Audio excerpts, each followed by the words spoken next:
SeaWorld is a hybrid amusement park and marine zoo in Gold Coast, Australia. This place has no affiliation with the US SeaWorld parks, but the feel is similar between the ride lineup and focus on animal experiences. The park recently opened their new Atlantis area, giving the park 3 new attractions to fill out its lineup. So in this video, I will rank the park's top 10 rides and attractions. Before starting the countdown, I need to note a few attractions that will be excluded from this list. The most notable of the bunch is Jet Rescue. Unfortunately, this intimate motorbike coaster is closed for maintenance the day I visited. The coaster is short, but the 2 launches allow it to maintain good speed start to finish. I've heard it rides similarly to the second half of Juvenile at Jur's Summerland, showcasing speed and an out-of-control feeling. If that's the case, it would have easily claimed the second spot in this list. I also will not be including any animal exhibits. These are fundamental parts of visiting SeaWorld, so they should not be missed. I will be including the formal animal presentations though. Lastly, my one visit took place in 2023. Therefore, I never experienced the SB&O attractions you can still see around the park today. On to the list. Number 10. SpongeBob's Boating School Blast. This Zamperla kiddie coaster is the usual layout, but it has some audio effects and it's reasonably smooth. The latter has been an issue in some of these installations. Number 9. Castaway Bay Battle Boats. This mock splash battle is a soaker. There was plenty of interactivity off-ride to really sell the battle aspect, but there were a few bits of theming to see along the route as well. Number 8. The Affinity Dolphin presentation.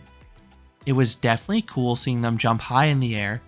Dolphins really are some of the most athletic animals out there, but there was a lot of dead spots to the show and not too much else to see. Number 7. Patrick's Jellyfish Frenzy. This is a somewhat unique teacup ride from Zamperla. It has the figure 8 pattern of the old Crazy Daisy model, but you can actually spin the center wheel on this one for an ultra dizzying ride. Number 6. Seal Guardians. This reminded me of the Clyde and Seymour show at the US SeaWorld parks. It was a goofy show. You have corny jokes, and the awkward, mesmerizing movements of the seals kept me engaged. Number 5. Thunder Lake Stunt Show. This takes place in the lagoon towards the front of the park, and it has some neat stunts. Most take place over the water with jet skis and boards, but the finale has this giant flaming truck skimming over the surface. Then there are some stunts on land using bikes in this giant jump. I thought the transitions throughout the show were kinda awkward and cringy, but the athletic accomplishments are more than worth seeing. Number 4. Trident. This is a star flyer from SBF Visa. Unfortunately, it has been plagued with a lot of downtime thus far between wind closures and technical issues, but it offers a fantastic view when open. It stands 14 stories tall, which is plenty high to get a bird's eye view of Leviathan, the rest of the park, the water, and the Gold Coast skyline. The rotational speed is quite a bit slower than other models, so while the thrills are dampened, this makes it easier to take in the view. Number 3. Vortex. This Hus-top spin is a good program. It starts off with a super slow flip full of hang time. Then you have 2 sequences later in the ride with a similarly slow flip followed by 2 to 3 fast and forceful inversions. The forces really want to push you outwards. The one downside is that it did lack the theatrics of some other versions.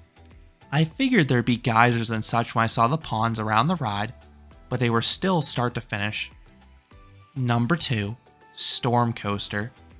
This mock water coaster is a clone of Scataween at Jur's Summerland. I already have a review on that attraction if you want to hear more in-depth thoughts. The coaster section is identical. It's fairly mild until the end. That final drop is a delayed pop of airtime, and the speed hill has some weightlessness before the final splash. The theming is much different in this one though. The start and end is in this dimly lit and atmospheric indoor section with all sorts of lights. And coming in number 1 is Leviathan. This Gravity Group wood coaster reminds me of Boardwalk Bullet. It is a beautiful mess of twisted track, and the layout is nearly impossible to memorize. Add in this ride's phenomenal pacing, and the experience is pure chaos. You have all sorts of hills broken up with fast turns, and those hills are chock full of airtime, It's all floater, but you have a mix of pops and sustained moments. This coaster is particularly great in the back rows, but no row shines more than the backwards facing seats. The layout is hard to anticipate going forwards. Going backwards, you are taking on one heck of a wild ride. And since it's new, it is still super smooth. Last but not least, this ride has some really cool theming as part of the boarding experience. The station is a mystical cavern with screens all around you, and a Leviathan creature swims all about them. This coaster is the signature ride this park needed, and I go more in depth in a separate review. So those are the top 10 rides and attractions at SeaWorld Australia. What are your thoughts on this park's attractions? Which ones are your favorites? Let me know down in the comments.